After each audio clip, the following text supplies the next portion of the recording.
జగన్మోహన్ రెడ్డి గారు ముఖ్యమంత్రి కాకముందు బీసీ అంటే బ్యాక్వర్డ్ కాస్ట్ కాదు, బ్యాక్ బోన్ అని చెప్పేసి మాట్లాడుతూ జగన్మోహన్ రెడ్డి గారు అధికారంలోకి వచ్చిన తర్వాత బీసీల కోసం ఎంత చేశారు అనేది ఈ రాష్ట్ర ప్రజలే కాదు, ఈ ప్రపంచం అంతా కూడా చూసింది. జగన్మోహన్ రెడ్డి గారు 56 కార్పొరేషన్లకి, ఎందుకంటే ఏదో 1-2 బీసీ అని బీసీ ఒక్క కార్పొరేషన్కి ఇచ్చి అన్ని కులాల బీసీలందరినీ కూడా ఒకే గొడుగు కింద పెట్టే కన్నా కూడా ఏ కార్పొరేషన్కి ఆ కార్పొరేషన్ పెడితే వారికి తగిన న్యాయం చేసుకోవచ్చు అని చెప్పేసి 56 కార్పొరేషన్లు పెట్టి వారందరికీ చైర్మన్లు ఇచ్చి భారతదేశంలో ఎక్కడా లేనటువంటి ఫార్ములా పెట్టి జగన్మోహన్ రెడ్డి గారు బీసీలని బ్యాక్ బోన్ గా చూసినటువంటి పరిస్థితి. చంద్రబాబు నాయుడు గారి దగ్గరికి 2014 నుంచి 19 వరకు మమ్మల్ని నాయి బ్రాహ్మణులని శాలరీలు పెంచమని చెప్పేసి సెక్రటేరియట్ దగ్గరికి వెళ్తే మీ తోలు ఒలుస్తా, మిమ్మల్ని ఎవరు రానిచ్చారు ఈ దేవాలయంలోకి అని చెప్పేసి మాట్లాడినటువంటి బీసీలని అవహేళన చేసినటువంటి చంద్రబాబు నాయుడు గారిని చూసాం. మత్స్యకారులు వచ్చేసి మమ్మల్ని ఎస్సీల్లో చేరుస్తానన్నారు చంద్రబాబు నాయుడు గారు అని అంటే మీ తోకలు కట్ చేస్తానని చెప్పేసి మాట్లాడినటువంటి ఆ బీసీలని అవహేళన చేసినటువంటి చంద్రబాబు నాయుడు గారు. ఈరోజు చంద్రబాబు నాయుడు గారు ఏదో పాత హామీని నేను ఉదాహరణ తీసుకొచ్చి దులుపుతున్నానని చెప్పేసి చెప్పగానే ఇంకా అయిపోయింది. చంద్రబాబు నాయుడు గారు హామీని నెరవేర్చినట్టే, సూపర్ 6 నెరవేర్చినట్టే, ఇవన్నీ కూడా నెరవేర్చినట్టే.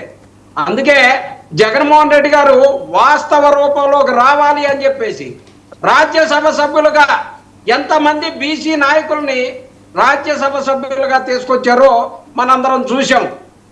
మన బేదా మస్తారావు గారు కానీ, లేకపోతే ఎమ్మెల్యేగా ఓడిపోతే రేపల్ల నుంచి మోపిదేవి రమణ గారిని కానీ, ఆర్ కృష్ణయ్య యాదవ్ గారిని హైదరాబాద్ లో ఉన్నప్పుడు కూడా కులాల పార్టీలకు అతీతంగా కూడా ఆయన్ని బీసీల కోసం నువ్వు మాట్లాడాలి అన్నా అని చెప్పేసి ఆయన్ని రాజ్యసభకు పంపించినటువంటి గొప్ప నాయకుడు జగన్మోహన్ రెడ్డి గారు. ఇంత గొప్ప చేసినటువంటి జగన్మోహన్ రెడ్డి గారిని ఖచ్చితంగా బీసీలు గుర్తుపెట్టుకుంటారు. అంతేగాని చంద్రబాబు నాయుడు గారి మాయలో పడే రోజులు పోయినాయి. గతంలో చంద్రబాబు నాయుడు గారి మాయలో పడ్డారు ప్రజలు అంతా కూడా. ఈసారి మాత్రం చంద్రబాబు నాయుడు గారి మాయలో ఎట్టి పరిస్థితుల్లో పడరు. అలానే కాకుండా జగన్మోహన్ రెడ్డి గారు కాంట్రాక్టుల్లో సైతం బీసీల వాటా బీసీలకు ఇవ్వాల్సిందేనండి. వైఎస్ఆర్ సరే, మరొక అంశం చంద్రబాబు గారు, మరొక అంశం మంత్రి లోకేష్ గారండి. రాజకీయ కొత్త బాట, ఏదో వారసత్వం కోసం కాదు, వర్క్తో గుర్తింపు తెచ్చుకుని దమ్మున్న నాయకుడిగా ఎదుగుతున్నాడు అని చెప్పి కథనాలు. సార్ ఒక మాట, అది బీసీలది అయిపోతే బీసీలకి లైన్ అయిపోతే క్లోజ్ అయిపోతుంది. బీసీలకి 50% కాంట్రాక్టుల్లో సైతం రిజర్వేషన్ కల్పించినటువంటి గొప్ప నాయకుడు జగన్మోహన్ రెడ్డి గారు. ఓకే, బీసీలకు సంబంధించిన అంశం వైఎస్ఆర్ కాంగ్రెస్ పార్టీ తరఫున మాట్లాడటం అయిపోయింది సార్. లోకేష్ బాబు గారు మాట్లాడినటువంటి దమ్ముతోటే వస్తానని నేను ఒక్కటే చెప్తా ఉన్నా, తండ్రి చాటు పిల్లాడిగానే లోకేష్ రాజకీయాలు చేస్తా ఉన్నాడు. ఈ రోజు మాట్లాడుతూ ఉన్నారు కదా, లోకేష్ ని కొత్త పార్టీ పెట్టుకోమను. కష్టంతో, ఆయన తెలివితోటి, ఆయన బుర్రతోటి, ఆయన ఆలోచనలతోటి ఆయన రాజకీయంగా ఎదిగితే డెఫినెట్ గా సెల్యూట్ చేయొచ్చు. ఎందుకంటే జగన్మోహన్ రెడ్డి గారు సొంత పార్టీ పెట్టుకున్నారు, ముఖ్యమంత్రి అయ్యారు. లోకేష్ గారు కూడా అలానే సొంత పార్టీ పెట్టి ముఖ్యమంత్రి అయితే ఎవరు ఇక్కడ బాధపడేది ఉండదు. ఎందుకంటే కష్టపడ్డాడు, చిన్నవాడు కష్టపడ్డాడు, ముఖ్యమంత్రి అయినాడు అని చెప్పేసి చెప్తుంది. చంద్రబాబు నాయుడు గారికి దిక్కు లేకనే మామను వెన్నుపోటు పడితే తప్పితే ఆయన ముఖ్యమంత్రి కాలేదు. తండ్రిని ఈయన అడ్డం పెట్టుకుంటే కానీ ఈయన ఎమ్మెల్యేగా గెలిచి మంత్రిగా కానటువంటి పరిస్థితి. వీరు సొంత టాలెంట్ తో ఇప్పుడు అధికారంలోకి వచ్చిన తర్వాత ఎన్ని ముచ్చట్లైనా చెబుతారు, అంతా నా వల్లే గెలిచిందని చెప్పేసి మాట్లాడుతూ ఉంటారు. ఇవన్నీ పవన్ కళ్యాణ్ గారు ఆయన నా వల్లే గెలిచింది ఈ కూటమి ప్రభుత్వం అని చెబుతారు.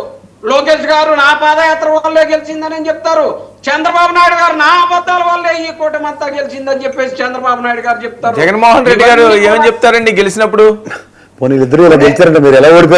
జగన్ గారు ఎలా గెలిచారని చెప్తారు గెలిచినప్పుడు? ఆయన వల్లేనా, పక్కింటి వాళ్ళ వల్ల అంటారా? జగన్మోహన్ రెడ్డి కష్టార్జితంతో జగన్మోహన్ అంటే వీళ్ళందరూ సరదాగా ఆడుకుంటా గెలిచారా? చెప్పాను కదా సార్, ఎలా గెలిచారో ఏందో అనేది ప్రజలందరికీ తెలుసు. ఎక్కడికి పోతారు? ఒకసారి మైక్ పట్టుకొని మీరు బయటకు వస్తే ప్రజలు చెప్తారు ఏంటనేది. Okay okay. అంతేగాని ఏంటి ఎవరు జగన్మోహన్ గెలిచినా రెడ్డి గారు కష్టపడి గెలుస్తారులేండి, కష్టపడకుండా ఎవరు గెలుస్తారు? జగన్మోహన్ రెడ్డి గారు గెలుపుకను ఈ కూటమి గెలుపు కూడా పోటీ పెడితే ఎట్లా సార్ మీరు?